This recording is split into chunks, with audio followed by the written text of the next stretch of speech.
गुलशन मेहरान के अलॉटीज अदालत के अहकामात के बावजूद हुकूक न मिलने पर सरापा एहतजाज सड़कों पर निकल आए, रैली निकाली। रैली की क़यादत अमीर जमात इस्लामी कराची हाफिज नईमुर रहमान ने की। वीडियो आगे देखने से पहले चैनल को सब्सक्राइब करें और बेल आइकन पर क्लिक करें।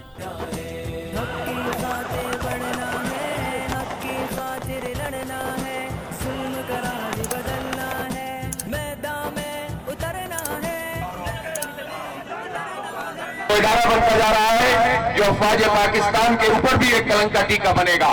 इसलिए न सिर्फ ये कि आर्मी चीफ को इसका नोटिस लेते हुए गुलशन मेहरान के इन तमाम अलॉटीज को उनका हक दिलवाना चाहिए, बल्कि बराह रास्त कोर कमांडर कोर 5 जो कराची के तमाम मामलात को देखते हैं, ये उनकी भी जिम्मेदारी है कि वो इस अमल को खराब होने से रोकें और बराह रास्त मुदाखलत करके मलिर कैंटोनमेंट बोर्ड की इंतजामिया को मजबूर करें कि वो गुलशन मेहरान के अलॉटीज को उनका हक दें। इसी तरह ये कैंटोनमेंट का पूरा निजाम वजारत दिफा के मातहत होता है। वजारत दिफा का भी ये जिम्मेदारी बनती है कि वो इस मसले को टेकअप करें और 12,000 अलॉटीज का मतलब ये है कि 12,000 खानदान हैं कि जिनका वो सवाल क्या कर रहे हैं, उनका मुतालबा क्या है। वो ये मुतालबा कर रहे हैं कि जो जमीन हमने अपनी जमा पूंजी से खरीदी है, उस जमीन के ऊपर हमें मकान बनाने का हक दिया जाए।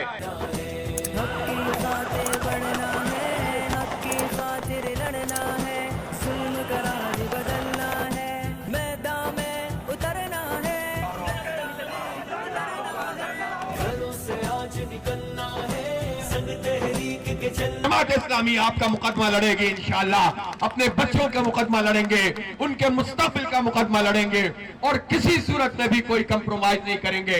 आप सब लोग एक तवील धरने के लिए तैयार हैं कि नहीं तैयार हैं?